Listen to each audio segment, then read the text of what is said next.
Hello, welcome guys and girls. कैसे हो? Hope करता हूँ करो काल में कुछ तो अच्छा कर ही रहोगे। नहीं कर रहे तो यार हमारे चैनल को सब्सक्राइब कर लो कम से कम। है भाई, खुश हो जाएगा तुम्हारा। तो चलो, तो आज जो हम सीरीज स्टार्ट करने वाले हैं तो बेसिकली वो होने वाली है programming series. Basically programming series में हम डिफरेंट टाइप्स की जो प्रोग्रामिंग लैंग्वेजेस हैं वो स्टडी करेंगे। मेनली हमारा जो कंसर्न रहेगा वो सी प्लस प्लस, जावा। तो ये जो कोर्स जो चालू होने वाला है आज, मतलब ये जो कोर्स है ये हम आज से सी प्लस प्लस के लिए चालू कर रहे हैं। जैसे जैसे आगे कोर्स बढ़ेगा सी और जावा के भी नए कोर्स आएंगे। तो बेसिकली ये जो कोर्स जो डेडिकेटेड है वो उन लोगों के लिए जो अभी प्रोग्रामिंग जस्ट स्टार्ट कर रहे हैं या स्टार्ट करने वाले हैं किसी भी तरीके की प्रोग्रामिंग, और उनको आगे जाके कोडिंग करनी है इन सभी लैंग्वेजेस में। तो ये कोर्स उन लोगों के लिए है। तो बेसिकली हम इस कोर्स में क्या करने वाले हैं, हम very start from the beginning, मतलब सबसे छोटी से छोटी चीज़ जो कोडिंग की हो सकती है कि कोडिंग क्या होती है, प्रोग्रामिंग क्या होती है, प्रोग्राम क्या होता है, कोड्स क्या होते हैं, कोड कैसे लिखे जाते हैं, कोड कैसे चलते हैं, वो सारी चीज़ पढ़ेंगे। और किसी एक पर्टिकुलर लैंग्वेज में क्या क्या चीज़ें हैं, क्या क्या मान लो लूप्स लग रहे हैं, फंक्शंस कैसे डिफाइन कर सकते हैं किसी एक पर्टिकुलर लैंग्वेज में, उसके बहुत सारे इन डेप्थ फीचर्स डिस्कस करेंगे। तो बेसिकली ये सारी चीज़ें हैं जो हम इस कोर्स में एक्सप्लोर करेंगे। तो चलो, बिना देरी के अपना शटर खोलते हैं। अरे खुल जा भैया, जाम हो गया इतने दिन से। अरे खुल जा। ये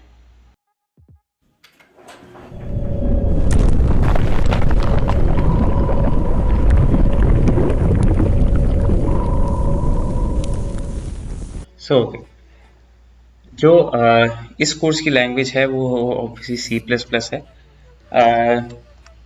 तो मैं सिर्फ ये अज्यूम करता हूँ कि आपको कुछ प्रीरेक्विजिट नहीं आता होगा, ये दिमाग में रखे हुए मैं आपको चालू कर रहा हूँ ये कोर्स।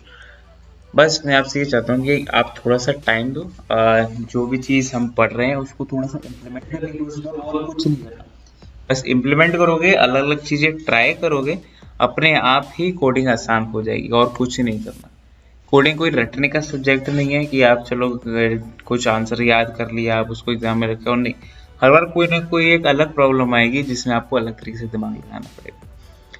ठीक है, तो बेसिकली भी जो सी प्लस प्लस, बेसिकली कोई भी जो प्रोग्राम हम करते हैं, या मान लो कुछ भी चीज़ हम बोलते हैं उसके लिए कोई ना कोई लैंग्वेज लगती है। लैंग्वेज इन सेंस कि हम इंग्लिश में बोल रहे हैं, हम फ्रेंच में बोल रहे हैं, हम हिंदी में बोल रहे हैं। बेसिकली कोई ना कोई कम्युनिकेशन के लिए लैंग्वेज लगती है। वैसे ही क्या कहते हैं, हमारे और कंप्यूटर के कम्युनिकेशन के बीच में एक लैंग्वेज लगती है। तो बेसिकली हमारा जो कंप्यूटर है वो सिर्फ बाइनरी लैंग्वेजेस समझता है, बाइनरी लैंग्वेज ही समझता है। बाइनरी लैंग्वेज का मतलब है जो कि सिर्फ 0 और 1 से बनी हो। जैसे हम ह्यूमन बींग्स की बात करें, जैसे मैं सेंटेंस लिखूँ हाउ आर यू, ये हमारे लिए सेंस करता है, लेकिन ये कंप्यूटर के लिए सेंस नहीं करता, क्योंकि ये HOU उसको नहीं पता ये क्या होता है। उसको सिर्फ 0 1 1 1 1 0 0 1, ये अगर आप किसी नॉर्मल इंसान को बोल दो भाई ये क्या बोल रहे हो तो समझ में नहीं आ रहा हमको, लेकिन कंप्यूटर को यही लैंग्वेज समझ में आती है। ठीक, तो बेसिकली लैंग्वेज को जब हम डिस्ट्रीब्यूट कर सकते हैं, दो मेन पार्ट हैं जिसको हम असेंबली लैंग्वेज कहते हैं, असेंबली लैंग्वेज या लो लेवल लैंग्वेज, या फिर जो सेकंड है वो है हाई लेवल लैंग्वेज। अब बेसिकली इन दोनों में डिफरेंस क्या है, पहले हम हाई लेवल लैंग्वेज समझते हैं। हाई लेवल लैंग्वेजेस वो होती हैं जो मोर इंक्लाइंड होती हैं इंग्लिश की तरफ, मतलब उसका जो सिंटेक्स होगा more of the English type होगा, जो आपको आसान होगा समझने में।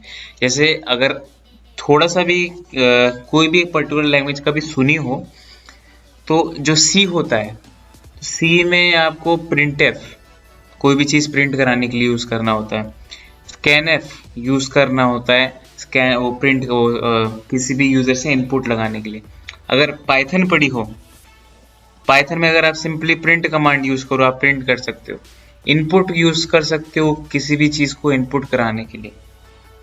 अगर जावा पढ़ी हो तो जावा में हम यूज़ करते हैं system.out.println। तो ये सारी चीजें क्या है, more on the English inclined side है, इंग्लिश इंक्लाइंड, जहाँ पे यूजर को आसानी हो समझने के लिए, जो भी नॉर्मल यूजर्स हैं उसको आसानी हो। तो बेसिकली जो लो लेवल लैंग्वेजेस होती हैं वो मोस्टली इंग्लिश लैंग्वेज को ज़्यादा अडहेयर नहीं करती। इसका मतलब क्या है, जो कॉमन यूजर्स हैं इनको जल्दी से ये बात समझ नहीं आएगी कि वो क्या इंस्ट्रक्शन परफॉर्म कर रहे हैं, क्योंकि इनमें जो है खुद के कुछ ऑपकोड्स होते हैं, कुछ कोड्स होते हैं, उसके बाद वो इंस्ट्रक्शंस रन करते हैं। जैसे जो मोस्ट प्रोमिनेंट एग्जांपल अगर अभी आप न्यूज़ वगैरह सुन भी रहे हो, आर्म है। इनवीडिया जो ग्राफिक्स कार्ड वगैरह बनाती है वो आर्म को खरीदने की बात करें, क्योंकि वो बहुत ही स्ट्रॉन्ग प्रोसेसर्स बनाती है। जब भी हम प्रोसेसर्स की बात करते हैं, प्रोसेसर बनाना एक ऐसा काम है जहाँ पे यूजर का कुछ इंटरफेरेंस नहीं है, मतलब यूजर कुछ जानना चाहिए, यूजर को कुछ जानने की जरूरत नहीं है, बस आपको उसको प्रोसेसर दे दिया, आपका काम चल रहा है, बस काफी। तो बस वही लो लेवल लैंग्वेजेस होती है जहाँ पे यूजर को ज्यादा इंटरेक्शन नहीं है। वहाँ पे लैंग्वेज जो है वो मशीन लैंग्वेज पे ज़्यादा इंक्लाइंड है। मान लो जैसे मैं रजिस्टर्स पे काम करता हूँ आर्म में, यहाँ पे मैं क्या है, यहाँ पे मेमोरी में काम करता हूँ। बेसिकली यही डिफरेंस आता है कि ये जो लैंग्वेज असेंबली लैंग्वेजेस हैं वो यूज़र से इतनी ज़्यादा फ्रेंडली नहीं है, जो हाई लेवल लैंग्वेजेस है वो यूज़र से काफ़ी ज़्यादा फ्रेंडली होती हैं। उसके बाद किसी भी लैंग्वेज में कोड करने के लिए आपको क्या क्या ज़रूरत पड़ेगी वो डिस्कस करते हैं। तो बेसिकली अगर मैं कोई भी एक पर्टिकुलर सा एक आपको एग्जांपल दूं, कोई भी एक लैंग्वेज उठाई है तो उसका एक आईडीई चाहिए होता है। ID stands for integrated development environment. इसको आप ऐसे देख सकते हो, मान लो एक रियल लाइफ से एग्जांपल ध्यान से सुनो। मान लो मेरा मन है, मेरे को क्रिकेट खेलना है, ठीक। मान लो क्रिकेट मेरी लैंग्वेज है, मेरे को क्रिकेट खेलना सीखना है, तो उसके लिए मेरे को बैट लगेगा। बिना बैट के मैं खेल नहीं सकता ना। क्या मैं हाथ से बॉल मारता हूँ या पैरों से बॉल मारता हूँ? नहीं, मेरे को बैट चाहिए ना। तो वैसे ही किसी एक लैंग्वेज को सीखने के लिए उसके लिए एक पर्टिकुलर आईडी ही चाहिए होता है। ID stand for integrated development environment, मतलब एनवायरनमेंट मीन्स एनवायरनमेंट आपके कंप्यूटर को ये बता देता है कि अगर कोई भी चीज़ ऐसी लिखी हुई आती है उसको कैसे प्रोसेस करना है। तो वैसे ही बैट है, बैट जैसे आपके हाथ में आएगा, मान लो बॉल ऑफ साइड की तरफ आई तो आपको ऑफ साइड की तरफ बैट चलाना है, लेग साइड की तरफ आई तो आपको लेग साइड की तरफ बैट चलाना है। तो वही काम आईडी का होता है। उसके बाद आप क्या करते हो, अपना कोड वगैरह लिखते हो। कोड डाउनलोड करने से पहले आप काफ़ी सारे अलग अलग टाइप के वो सॉफ्टवेयर डाउनलोड करते हो जिसमें आप कोड कर सकते हो। Visual studio, DFC, code blocks, बहुत सारे अभी हम आगे डिस्कस भी करेंगे वो कैसे आप इंस्टॉल कर सकते हो। उसके बाद जब आप कोड कर लेते हो उसके बाद आपको कंपाइल करना होता है। कंपाइल का मतलब क्या होता है? हाँ, तो देखो कंपाइलर का काम कंपाइल करना, और कंपाइल करता है कोई भी एक कंपाइलर। जैसे मान लो आपको कोई भी एक एग्जाम वगैरह खेलने, वो कोई भी एक मैच खेलने जाना है कहीं पे भी, तो आपके पास क्या होगा, किट बैग होगी। किट बैग में आपके पैड्स वगैरह होंगे, आपके पास गार्ड होगा, आपके पास ग्लव्स होंगे, आपके पास बैट होगा, आपका हेलमेट होगा। तो आप इसको अपने ऊपर कंपाइल करोगे ताकि आप जब कोई भी मैच खेलो आपको कोई भी चोट ना लगे। तो वैसे कंपाइलर क्या देखता है, ये चेक करता है कोड में कोई भी एरर ना हो ताकि आपको बाद में कोई दिक्कत ना हो। जैसे हमारे पैड्स हमारी सुरक्षा करते हैं ताकि हमको बाद में खेलते समय कुछ ना हो, वैसे कंपाइलर चेक करता है कि आपने जो भी कोड लिखा है उसमें चेक करे, अगर कोई भी एरर है तो आपको बताए। वैसे ही अगर हो सकता है, अगर मैं क्रिकेट खेलने जाऊंगा, हो सकता है मैंने पैड किसी और डायरेक्शन में क्या कहते हैं पहन लिया है, तो वो मेरे लिए हानिकारक है। वैसे ही प्रोग्राम में कोई भी एरर वो हमारे लिए या किसी भी हम यूजर के लिए बनाना है वो हानिकारक है उसके लिए। तो जब आप कंपाइल कर लेते हैं किसी भी फाइल को, उसकी एक एग्जीक्यूटेबल फाइल बनती है, या जिसको हम कहते हैं .exe फाइल, जिसको आप एग्जीक्यूट जब करोगे उसके बाद आपका जो प्रोग्राम आपने जिस भी तरीके से कोड किया है वो रन करना चालू करेगा। अब रन कौन करता है? रन करता है इंटरप्रेटर। इंटरप्रेटर क्या होता है? जैसे अभी हम क्रिकेट का एग्जाम्पल ले रहे थे, इंटरप्रेटर क्या है, जैसे हमारा ब्रेन है, वो क्या करता है, जिस भी तरीके की बॉल आएगी या जहां पे बॉल आएगी, मेरे को मान लो डक करना है या मेरे को चौका मारना है, छक्का मारना है, my brain would interpret the ball, कैसी बॉल आई उसी के हिसाब से मेरे को अपना बैट चलाना है।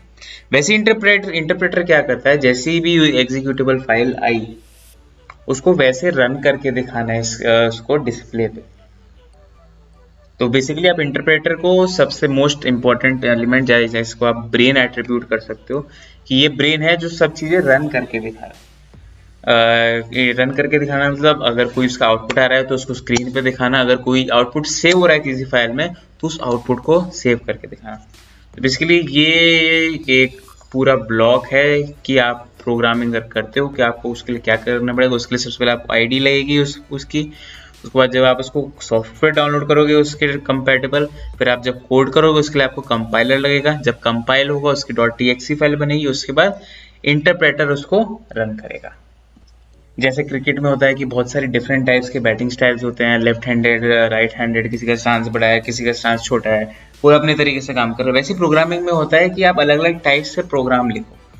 अब वो क्या होता है उसको हम डिफाइन करते हैं प्रोग्रामिंग पैराडिग्म्स, और जिसको आप कह सकते हो styles, for on the safer side, या फिर आसानी जिसको आप कह सकते हो प्रोग्रामिंग स्टाइल। तो प्रोग्रामिंग स्टाइल्स एक तो होता है मोनोलिथिक, एक होता है मॉड्यूलर, फिर एक होता है एस्पेक्ट ओरिएंटेड, और फिर एक होता है ऑब्जेक्ट ओरिएंटेड जो कि C++ है। ऑब्जेक्ट ओरिएंटेड क्या है अभी हम पढ़ेंगे आगे। ओके, सबसे पहले हम पढ़ेंगे मोनोलिथिक। मोनोलिथिक जो भी सबसे बेसिक रूल है कि आप कैसे कोड लिख सकते हो। तो मोनोलिथिक में क्या होता है कि आपको कोड एक सिंगल ब्लॉक में ही लिख जाता है। मतलब कोई भी अगर आपने कोई भी प्रोग्राम, तो इंट मेन से कोई भी प्रोग्राम के रन करने की चालू होती है जैसे C++ जावा में, तो आपने जितना भी कोड है आपने सारा एक ही ब्लॉक में लिख दिया है, ना आपने उसको डिफरेंशिएट किया, ना आपने उसको कोई फंक्शन बनाया, सारा का सारा जो कोड है वो एक ही ब्लॉक में लिख दिया बस। This is known as monolithic type of programming. ये बहुत ही पुराने स्टाइल की प्रोग्रामिंग है। इसके बहुत सारे ड्रॉबैक्स हैं। सबसे पहला ड्रॉबैक क्या है, मान लो अगर मेरे पास यहाँ पे कोई वेरिएबल डिक्लेयर्ड है पहली लाइन में, और मेरे को 100वीं लाइन में भी उसकी वेरिएबल की वैल्यू चेक करनी है, तो उसके लिए मेरे को सबसे पहले ऊपर जाना पड़ेगा कि उसकी वैल्यू क्या थी, फिर मेरे को इधर वापस आना पड़ेगा।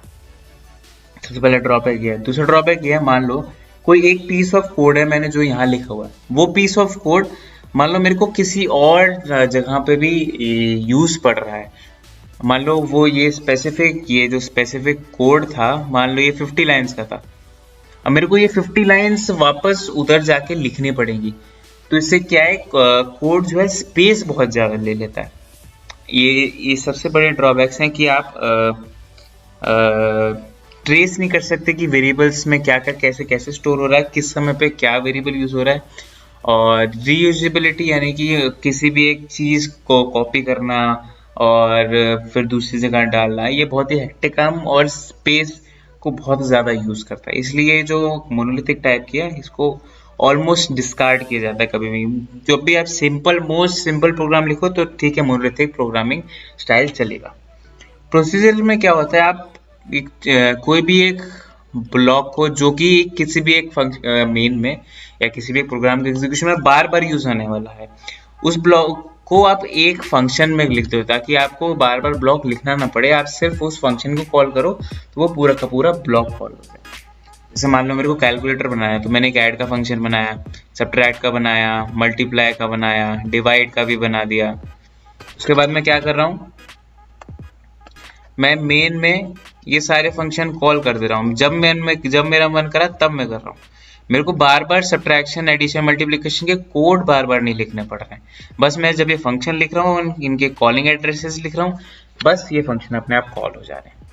ये होती है प्रोसीजरल लैंग्वेज, जो कि मोस्ट फेवर्ड है जब आप बहुत ही ज़्यादा लंबी कोडिंग कर रहे हो, ताकि आपको खुद को पता चलता रहे कि ये पर्टिकुलर ब्लॉक या पर्टिकुलर पीस ऑफ कोड क्या कर रहा है या इस फंक्शनिंग में क्या मदद कर रहा है। एस्पेक्ट ओरिएंटेड में क्या है कि आप खुद के डेटा टाइप्स डिफाइन करने लग जाओ। कि मान लो मेरे को एक स्कूल का डेटाबेस बनाना है, तो स्कूल के डेटाबेस में क्या होगा, बच्चों के नाम होंगे, बच्चों का रोल नंबर हो सकता है, roll number, their registration numbers, उनके मोबाइल नंबर एक्सेट्रा, जो भी चीज़ हो। तो एक अप्रोच ये हो सकती है कि मैं इन सबकी एरेज बना लूँ और एरेज बनाने के साथ उन सब के जो भी नाम, रजिस्ट्रेशन, मोबाइल नंबर स्टोर कर सकूँ। लेकिन इससे होगा क्या कि ये सारे जो मान लो ये सारे नाम एक ही डायरेक्ट जगह पे है, सारे रोल नंबर एक ही जगह पे है, किसी एक बच्चे का मान लो स्टूडेंट नंबर 1 है, उसका पूरा डेटा एक जगह नहीं है, वो एरे में मेमोरी में हर जगह फैला हुआ है। मान लो अगर ये यहाँ पे 100 एड्रेस पे है, ये मान लो 1000 एड्रेस पे है, ये 1500 पे है, ये 1600 पे है, तो ये 100, 1000, 1500 अलग अलग एड्रेस पे फैला हुआ है किसी एक स्टूडेंट का डेटा। तो इसको संभालने के लिए हम सी में क्या यूज करते थे, स्ट्रक्ट। हम काफी सारे डिफरेंट टाइप के डेटा टाइप्स को कंबाइन करके एक पर्टिकुलर डेटा टाइप बना देते थे। तो ये होती है मेरी aspect oriented programming. Aspect oriented programming मतलब आप खुद के डेटा टाइप्स डिफाइन करो ताकि प्रोग्राम की यूजेबिलिटी या प्रोग्राम की अंडरस्टैंडेबिलिटी या प्रोग्राम की मेमोरी स्पेस एनालिसिस वो इजी हो जाए। ऑन द अदर हैंड जो हमारी ऊप्स है, ऊप्स में क्या करते हैं कि मान लो कोई भी एक टाइप का डेटा है जो हमेशा सिर्फ एक ही टाइप का फंक्शन यूज करेगा हमेशा, और किसी टाइप का और कोई फंक्शन यूज ही नहीं करने वाला। मान लो मेरे पास 2 इंटीजर्स हैं, वो हमेशा ऐड फंक्शन यूज करेंगे through out their life time, और कोई फंक्शन यूज ही नहीं करेंगे। तो मैं इन सब चीजों को, ये डेटा मेंबर्स को भी और ये क्लास को, ये फंक्शन को भी एक क्लास के अंदर डाल दूंगा। मतलब डेटा को और फंक्शन को एक दूसरे से बाइंड कर दे, क्योंकि वो एक दूसरे के साथ रिलेशनशिप है, और पूरे प्रोसेस में और किसी के साथ भी रिलेशनशिप में नहीं है। इसको हम कहते हैं ऑब्जेक्ट ओरिएंटेड प्रोग्रामिंग। मतलब जितने भी डेटा टाइप हैं जो सिर्फ एक पर्टिकुलर फंक्शन या फंक्शन से रिलेटेड है और किसी फंक्शन से रिलेटेड नहीं है, या वो फंक्शन से किसी और टाइप के डेटा टाइप्स को काम नहीं कराना है मेरे को, तो मैं उन सब चीज को एक क्लास में डाल दूंगा। ठीक है, बस ये 4 टाइप्स के प्रोग्रामिंग पैराडिम्स थे जो हमको आज स्टडी करने थे। आज बेसिकली हमने सिर्फ और सिर्फ एक ओवरव्यू लिया है। ओवरव्यू लेने के साथ कि क्या क्या हम प्रोग्रामिंग में करने वाले हैं, क्या क्या पढ़ने वाले हैं, एक प्रोग्राम कैसे काम करता है, क्या क्या चाहिए उसको, कंप्यूटर कैसे चलता है, उसको क्या लैंग्वेज समझ में आती है, बस उतना इंट्रो था। अगली क्लास में हम एल्गोरिथम्स और फ्लो चार्ट्स कैसे बनते हैं किसी भी प्रोग्राम के लिए या किसी भी एक प्रोसेस के लिए, वो पढ़ेंगे। उसके बाद फिर प्रोग्राम की एग्जीक्यूशन, मतलब कोई एक प्रोग्राम का स्टेटमेंट लिखा है वो कैसे कैसे एग्जीक्यूट होता है, क्या क्या प्रोसेस रिलेटेड है, वो सब पढ़ेंगे। उसके बाद फिर थोड़ा सा C++ का बेसिक चालू करेंगे कि प्रिंट कैसे कर सकते हैं या किसी यूजर से इनपुट कैसे देख सकते हैं, बस। ठीक है, मेरे को होप करता हूँ कि आपको वीडियो अच्छी लगी, होप करता हूँ कि आप इस सीरीज को आगे देखने के लिए उत्सुक हो गए बहुत जल्द, और वादा करता हूँ कि वीडियो जल्दी ही इसकी कंटिन्यूशन वीडियोस आती रहेंगी।